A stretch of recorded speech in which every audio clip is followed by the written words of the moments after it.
bosku. Apa kabar semuanya? Semoga bosku semuanya dalam keadaan baik-baik saja. Kembali lagi di channel yang tidak enak didengar ini.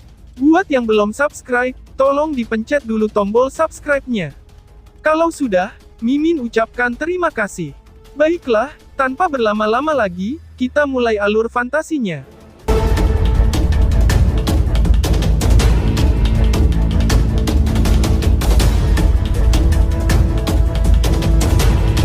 Matahari yang bersinar turun dari langit, dan berubah menjadi sinar yang menerangi tubuh wanita, yang nampak memikat dan ramping di atas peron.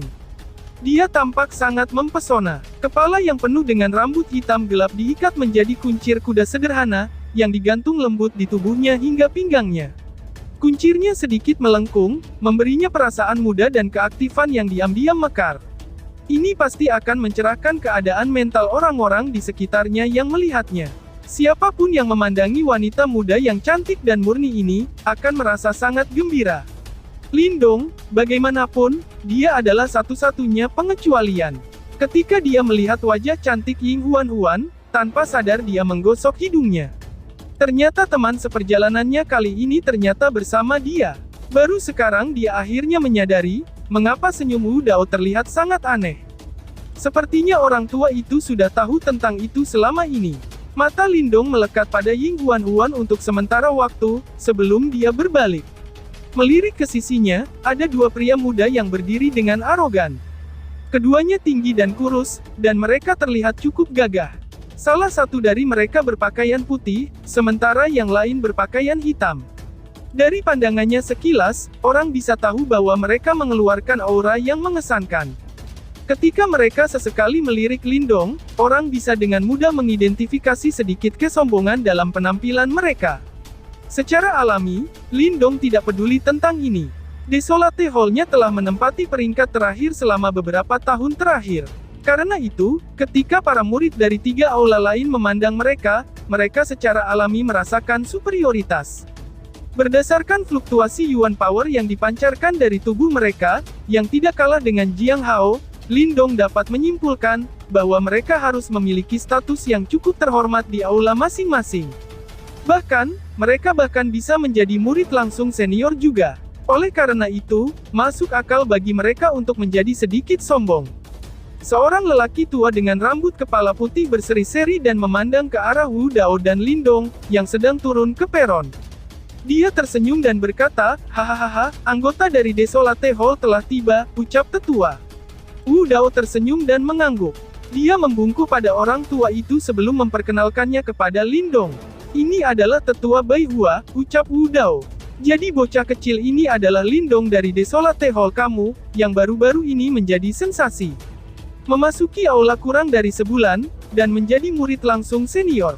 Sepertinya dia mungkin telah memecahkan beberapa catatan rekor," ucap pria tua itu sambil tersenyum, sambil menatap Lindong.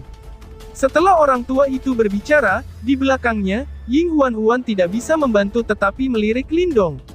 Dia secara alami tahu tentang kejadian ini juga. Terlebih lagi, ketika dia pertama kali mendengarnya, bukan hanya dia saja, tetapi kakak perempuannya Ying Xiao juga sedikit terkejut. Jelas, keduanya tidak pernah menyangka, bahwa Lindong benar-benar bisa menjadi murid langsung senior di Desolate Hall dalam waktu yang singkat. "Tetua, kamu terlalu melebih-lebihkan aku. Itu semua berkat kemurahan hati saudara-saudara senior aku, yang membiarkan aku lulus ujian dari mereka," jawab Lindong dengan senyum tipis. Ketika dia mendengar jawaban sederhana Lindong, pria tua berambut putih itu cukup senang. Sambil mengelus jenggotnya, dia menganggukkan kepalanya sambil menghadap Wu Dao dan berkata, tidak sombong dan tidak pemarah. "Dia adalah benih yang baik. Sepertinya, saat ini Desolate Hall-mu beruntung," ucap Bai Hua. "Itu hanya beruntung," ucap Wu Dao sambil tertawa, tanpa sedikit pun kesopanan. Perilaku yang ditunjukkan Lindong selama periode ini secara konsisten melebihi harapannya. Pada tingkat seperti ini, jika Lindong diberi waktu yang cukup, prestasi masa depannya pasti akan sangat spektakuler. Pria tua berambut putih tertawa sebelum mengalihkan perhatiannya ke Lindong dan 3 orang lainnya, lalu berkata, Huan akan menjadi pemimpin untuk misi ini. Adapun rincian spesifiknya, dia yang akan memperbarui dan memberi pengarahan kepada kalian semua begitu kalian sudah di jalan, ucap Bai Hua. Ketika dia mendengar kata-kata pria tua itu menyebabkan Lindong melongo sejenak. Dia tidak bisa menahan, lalu menatap ragu pada wanita muda di depannya, yang mengenakan blus putih dan rok hijau. Dia tampak persis seperti gadis muda yang naif dan polos. Mengapa tetua memilihnya untuk menjadi pemimpin? Pikir Lindong.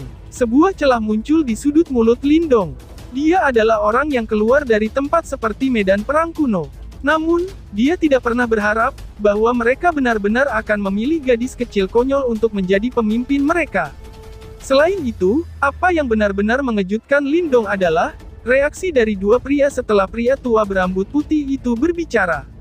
Mereka berdua dari Aula Bumi dan Banjir memang tidak memiliki sedikit pun keberatan, seolah-olah mereka sepenuhnya setuju dengan pengaturan ini. Mungkinkah gadis kecil ini tidak sesederhana kelihatannya? Gumam Lindong diam-diam. Baiklah, apakah kamu memiliki masalah dengan pengaturan tetua Bai Hua?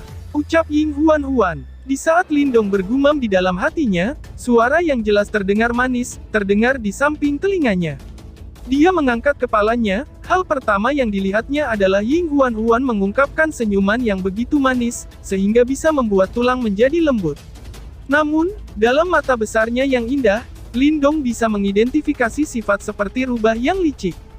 Segera, dia dengan ramah melambaikan tangannya dan berkata, "Aku akan melakukan apapun yang diperintahkan tetua," ucap Lindong.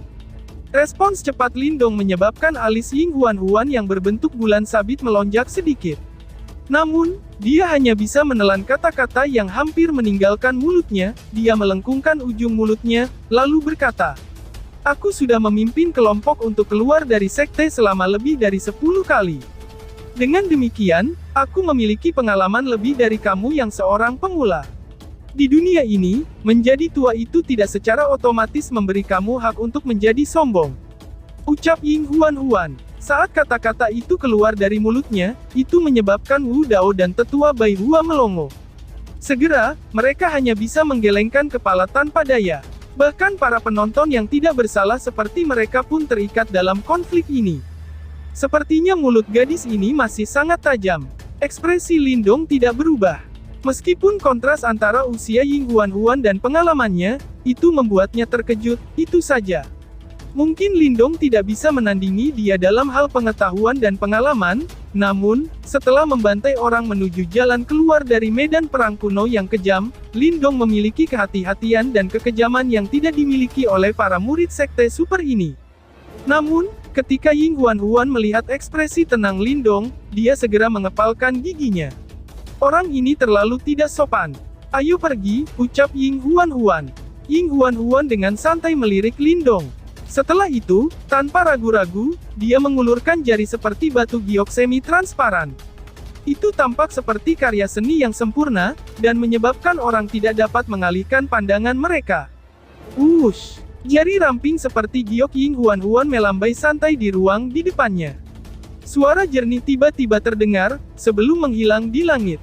Mendesis. Tidak lama setelah menghilangnya suara itu, teriakan yang jernih terdengar dari gunung hijau besar tidak jauh dari sana.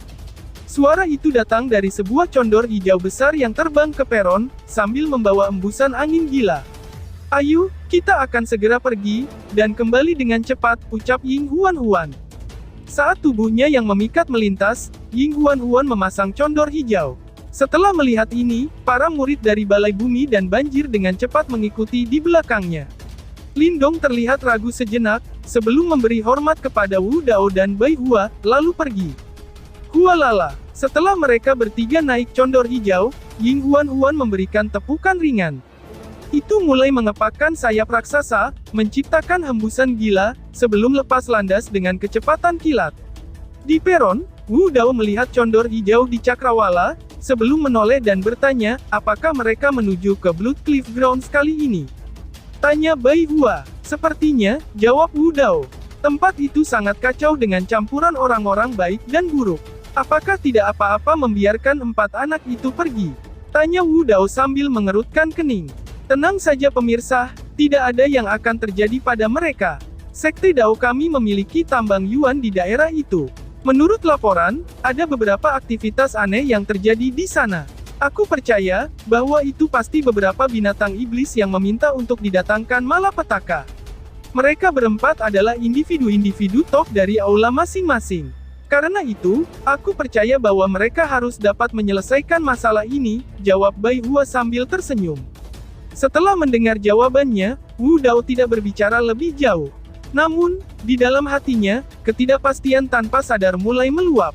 Di atas cakrawala, sayap-sayap condor hijau itu menciptakan hembusan gila ketika terbang melintasi langit. Kecepatan mereka bepergian secepat kilat.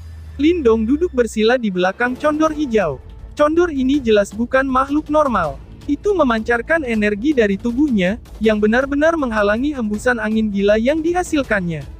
Karena itu, mereka dapat duduk dengan tenang di punggungnya. Ying Huan-Huan duduk di depan condor hijau. Dua murid dari Aula Bumi dan Banjir cukup akrab dengannya, dan duduk sedikit dekat di belakangnya. Dari percakapan mereka, Lindong bisa merasakan bahwa mereka berdua menyukainya. Ini tidak mengejutkan bagi Lindong, karena Ying Huan-Huan tidak hanya sangat berbakat, tetapi dia juga menggemaskan, imut dan cantik. Selain itu, dia memberikan vitalitas murni dan polos yang dapat menginfeksi siapapun. Bahkan Lindong merasa sulit untuk menolaknya. Karena itu, tidak mengherankan bahwa mereka berdua akan menyukainya. Lindong secara bertahap menarik pandangannya dari Ying Huan-Huan dan mereka berdua. Melihat ke arah lautan pohon yang bergeser dengan cepat, dia tidak bisa untuk tidak memikirkan Little Marten dan Little Flame. Aku ingin tahu, bagaimana keadaan mereka sekarang, gumam Lindong. Lindong mengerutkan bibirnya. Little Marten dan Little Flame telah hilang dari hadapannya selama lebih dari sebulan. Namun, Lindong belum menerima kabar terbaru dari mereka berdua. Meskipun dia tahu bahwa mereka tidak akan menghadapi masalah besar karena kemampuan Little Marten, tidak dapat dihindari bahwa dia masih merasa sedikit khawatir di dalam hatinya. Setelah terbiasa dan mengandalkan kehadiran mereka selama banyak perjuangan dan perkelahian, Lindong agak tidak mampu beradaptasi dengan perpisahan mereka yang tiba-tiba. "Hai," ucap Ying Huan-Huan. Di saat Lindong sedang ngelamun jorok, suara merdu terdengar dari depan. Dia mengangkat kepalanya sambil menatap kosong ke depan untuk sementara waktu, sebelum pemandangan sekitarnya mundur dengan cepat di sekitarnya. Wanita muda dengan blus putih dan rok hijau memiringkan kepalanya dan menatapnya. Ekor kuda hitam pekatnya menyapu tengkuknya. Ditambah dengan mata besarnya yang cerah dan indah, yang mirip dengan bidadari, dia terlihat sangat cantik. "Apa?" jawab Lindong. Setelah sedikit linglung karena adegan yang menggerakkan jiwa seperti itu, Lindong sadar kembali dan menjawab. "Kamu ini orangnya antisosial ya? Semua orang di sini adalah seniormu. Tindakan kamu akan membuat orang lain menganggap kamu bangga dan menyendiri. Murid-murid Daosek kami tidak berperilaku seperti ini selama menjalankan misi," ucap Ying Huan-Huan. Nada suaranya, ditambah dengan penampilannya yang seperti wanita muda, itu terlihat cukup lucu. Lindong merasa sangat tidak berdaya. "Lah, kok saya? Kalian ini yang sengaja mengabaikan aku. Mengapa aku yang disalahin karena bangga dan menyendiri sekarang?" ucap Lindong. "Kita dapat dianggap sebagai kawan untuk misi ini. Karena kamu seorang pemula, kami akan merawat kamu dengan baik. Jangan gugup dan hanya menganggapnya sebagai latihan. Karena kamu pergi dengan kita, yang akan menjadi anggota badan melekat pada tubuh kamu, aku akan memastikan bahwa kamu akan kembali tanpa ada daging yang hilang sedikitpun," jawab Ying Huan-Huan sambil menyeringai. Lindong menggosok hidungnya dan tidak bisa menahan tawa. Dia memiliki kesan yang agak baik tentang wanita muda di depannya. Meskipun dia agak aneh dan lucu, dia jelas bukan orang jahat. "Hahaha, saudara junior Lindong, silakan santai saja. Kami akan menangani apapun yang terjadi. Gunakan saja perjalanan ini untuk mendapatkan pengalaman," ucap dua pria dari Earth and Float Hall, berdiri di samping Ying Huan-Huan sambil tertawa riang. Namun, ada sensasi bangga dalam tawa mereka. Lindong tersenyum samar tanpa menunjukkan persetujuan atau ketidaksetujuannya. "Aku pernah mendengar bahwa kamu telah berhasil mempelajari mata iblis kesunyian dari Aula Desolate," tanya Ying Huan-Huan tiba-tiba, saat dia menatap Lindong. Setelah dia menanyakan pertanyaan ini, mata dari kedua laki-laki itu membesar untuk sementara waktu. Terbukti, mereka telah mendengar tentang mata iblis terpencil. "Aku hanya beruntung, dan nyaris tidak bisa menguasainya. Lindong ragu-ragu sejenak, sebelum dia mengangguk dan menjawab. Oh, baguslah, ucap Ying Huan-Huan. Ying Huan-Huan mengangguk sedikit, sebelum sedikit semburat melintasi matanya yang cantik. Dia bisa mengingat dengan jelas ekspresi terkejut di wajah kakak perempuannya, ketika dia mendengar berita itu. Ying Huan-Huan melakukan peregangan malas, memperlihatkan pinggang lembutnya yang memamerkan lekuk tubuhnya yang memikat. Setelah dengan santai menembak pertanyaan ke Lindong, lalu dia berkata, "Aku benar-benar tidak bisa mengatakan bahwa kamu cukup berbakat. Sekarang, aku akan menarik penilaian awal aku, yang mengatakan bahwa kamu itu sombong," ucap Ying Huan-Huan. Setelah mendengar kata-katanya, Lindong langsung tidak tahu apakah harus menangis atau tertawa. Meskipun Ying Huan-Huan telah mengambil kembali kata-katanya, bahwa Lindong orang yang sombong, itu masih berarti bahwa penilaiannya tentang dirinya yang sangat sombong masih melekat padanya.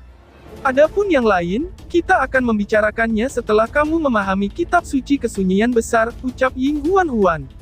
Seolah-olah dia tahu apa yang dipikirkan Lindong, suara lembut dan menggoda Ying Huan-Huan ditransmisikan sekali lagi. Melihat pipi menawan dari wanita muda itu, Lindong tersenyum dan menjawab, "Jika ingatanku benar, aku ingat kamu pernah mengatakan, bahwa jika aku memahami kitab suci kesedihan besar, kamu akan memenuhi salah satu permintaanku kan?" Tanya Lindong. Ying Huan-Huan melongo sejenak, sebelum warna merah tua muncul di pipinya. Dia melanjutkan untuk menggigit bibirnya, dan dengan jahat menatap Lindong sebelum memutar tubuhnya. "Aku hanya takut, kamu tidak memiliki kemampuan untuk memenuhi kriteria ini," jawab Ying Huan-Huan. Menatap bentuk badan wanita muda ini, yang terlihat sedikit marah, Lindong tersenyum tipis. Sepertinya misi ini tidak akan terlalu membosankan seperti yang dia pikirkan. Tempat di mana kita akan pergi disebut Blood Rock Grounds. Ini akan menjadi perjalanan sekitar 5 hari dari Dao Sek. Karena daerah itu terletak di persimpangan antara perbatasan beberapa sekte super, tempat itu telah berubah menjadi daerah yang cukup kacau. Bahkan beberapa orang yang paling ditakuti sering mengunjungi tempat itu. Ucap Ying Huan-Huan. Condor hijau terbang melintasi langit biru-biru. Ying Huan-Huan, yang ada di dalamnya, saat ini sedang memberi pengarahan kepada Lindong dan sisanya tentang misi ini. Buku catatan. Daftar sekte yang diinginkan. Lindong sedikit terkejut. Dia juga mendapatkan beberapa pengetahuan tentang wilayah Suan Timur selama periode waktu ini di Aula Desolate. Daftar sekte yang diinginkan dikeluarkan bersama oleh beberapa sekte super. Mereka yang muncul dalam daftar ini semuanya adalah ahli yang kuat, dengan kemampuan mengejutkan. Saat itu, senior Zhou Tong juga ada di daftar ini. Apalagi dia ditempatkan di urutan teratas daftar. Tentu saja, ini dikeluarkan oleh gerbang Yuan dan akhirnya dihapus karena keberatan dari sekte Dao kami. Ucap Ying Huan-Huan. Lindong tertegun. Segera, dia tidak tahu apakah harus tertawa atau menangis. Zhou Tong senior ini benar-benar menyebabkan masalah kemanapun dia pergi. Setelah tiba di Dao Sekte, banyak hal yang Lindong dengar tentang orang ini, terkait dengan banyak prestasi besarnya. Namun, dari sini, Lindong dapat menyimpulkan kualitas dari apa yang disebut daftar sekte yang diinginkan ini. Jika seseorang tidak benar-benar terampil, akan sangat sulit untuk berakhir hidup setelah menyinggung beberapa sekte super. Karena itu, yang terbaik adalah menghindari masalah ketika kita mencapai Blood Rock Grounds. Meskipun kami adalah murid Dao Sekte, prestise sekte super berkurang di tempat yang kacau seperti Blood Rock Grounds, ucap Ying Huan-Huan sambil menatap Lindong dengan matanya yang besar, lalu memperingatkannya. Lindong melengkungkan bibirnya tanpa daya. Diceramahi oleh gadis ini, yang seusia dengannya, benar-benar merasa sedikit aneh. Dao Sekte kami memiliki tambang Nirvana Kristal di sana. Kali ini, ada beberapa gangguan yang mengganggu proses penambangan. Misi kami adalah untuk mengamati daerah tersebut. Kemungkinan beberapa binatang iblis menyebabkan masalah. Misi ini tidak sulit dan jika semuanya berjalan lancar, kami akan dapat kembali dalam waktu setengah bulan, ucap Ying Huan-Huan. Lindong sedikit mengangguk. Dia tahu sedikit tentang tambang Nirvana Kristal, dan mereka mirip dengan pil Nirvana. Di dalam kristal itu adalah daya Yuan murni alami dicampur dengan Nirvana Ki. Selain itu, tambang kristal ini adalah sumber daya yang sangat penting bagi berbagai sekte super. Itu karena pil-pil dalam sekte itu harus diisi ulang dengan sejumlah besar kristal nirvana setiap tahunnya. Jika tidak, sungai pil akan habis secara bertahap. Hahaha, dengan kakak senior Huan yang bertanggung jawab, kemungkinan tidak akan ada banyak masalah selama misi ini. Kami hanya akan memperlakukannya keluar sekte ini seperti melakukan tur. Meskipun Blood Rock Grounds kacau balau, rumah lelang di sana cukup berkembang, dan kita bisa melihat berbagai item menarik. Pada saat itu, kami bahkan mungkin bisa pergi dan melihatnya. Pria berpakaian putih di samping Ying Huan juga membuka mulutnya dan berkata. Setelah mengobrol di sepanjang jalan, Lindong juga mendapatkan pemahaman tentang dua pria lainnya. Pria berpakaian putih itu bernama Jiang Kun. Dia adalah murid langsung senior di Earth Hall, dan dia juga di 7 Yuan Nirvana Stage. Pria berpakaian hitam itu bernama Yuan Ling, dan dia juga seorang murid langsung senior dari Aula Banjir, dan dia sekuat Jiang Kun. Menilai dari permukaannya saja, di antara mereka berempat, yang terkuat adalah Ying Huan. Fluktuasi Yuan Power di sekitar tubuhnya lebih kuat dari duo Jiang Kun. Kemungkinan dia telah mencapai puncak 7 tahap Yuan Nirvana. Selain itu, untuk beberapa alasan yang tidak diketahui, Lindong tidak dapat merasakan fluktuasi luar biasa di sekitarnya. Orang bisa mengatakan, bahwa wanita muda di depannya itu tidak sesederhana seperti apa yang muncul di permukaan. Lindong tersenyum dan hatinya juga sedikit rileks. Bagaimanapun, dia belum keluar setelah mencapai wilayah Suan Timur. Kali ini, dia bisa menganggapnya sebagai kesempatan untuk menjelajahi dunia luar. Blood Rock Grounds cukup jauh dari Dao Sek. Meskipun condor hijau terbang dengan kecepatan tinggi, perjalanan masih memakan waktu sekitar 5 hari. Lindong, yang duduk di condor hijau, tiba-tiba merasakan sesuatu ketika pagi hari ke-6 tiba. Dia mengangkat kepalanya dan melihat ke kejauhan. Dia bisa melihat bahwa hutan hijau yang semula subur di depan, tiba-tiba terhenti. Warna merah agak terang menyebar terpisah dari area yang bisa dia lihat. Warna itu seperti bumi diserbu oleh darah segar. Aroma jahat samar namun menakutkan muncul dari tanah itu. Ketika mendekati wilayah ini, Lindong bisa merasakan bahwa aura di sekitar tempat itu menjadi jauh lebih berantakan. Aura ini sebagian besar mengandung tingkat keganasan.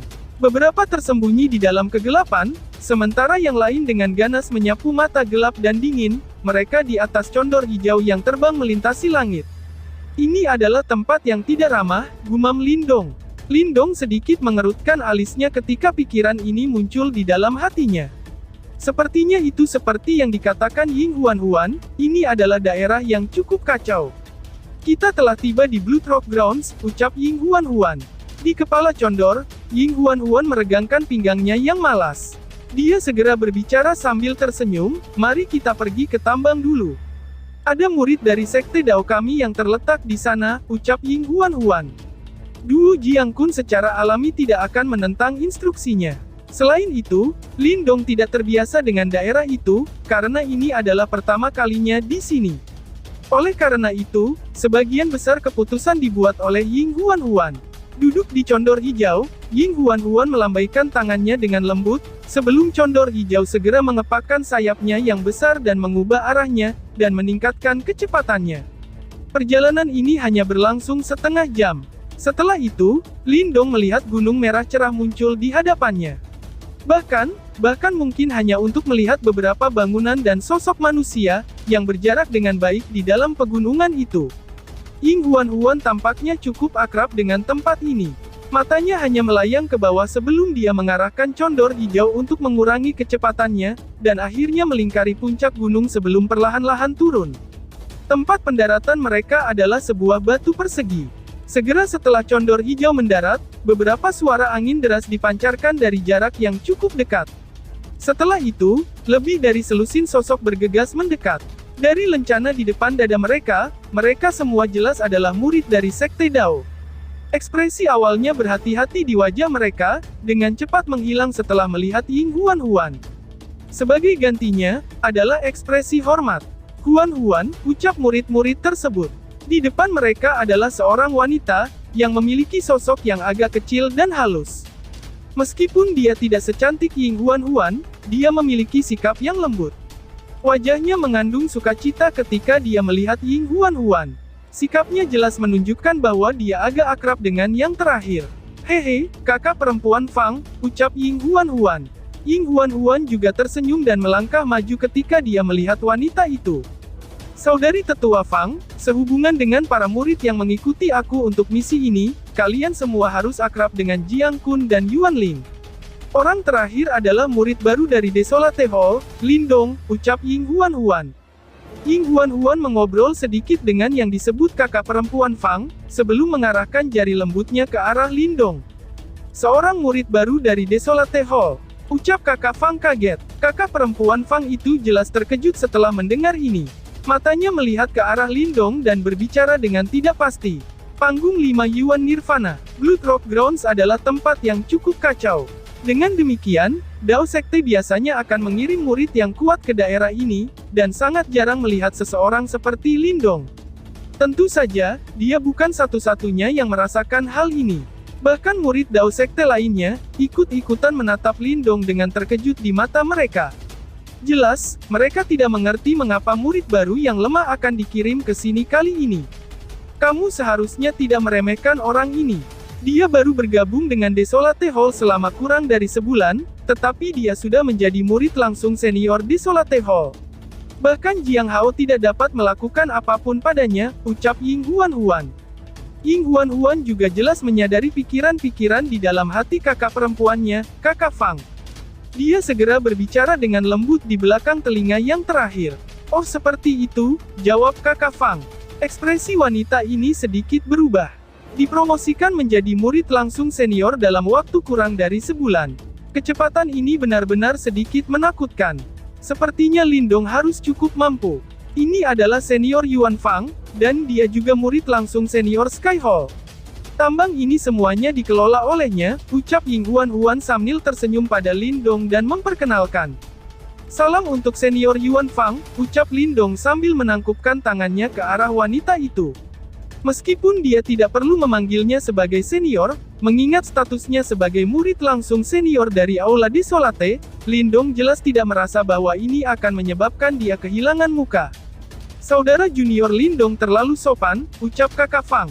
Cara sopan Lindong juga menyebabkan ekspresi wanita itu melunak. Jelas, salam hormat Lindong membuatnya mengalami beberapa perasaan yang menyenangkan terhadapnya. Kakak tetua Fang, bawa kami untuk melihat masalah yang telah muncul kali ini. Jika itu adalah binatang iblis menjengkelkan lagi, jangan salahkan pasukan kecil ini karena kejam. Ucap Ying Huan-Huan sambil meremas telapak tangannya keras.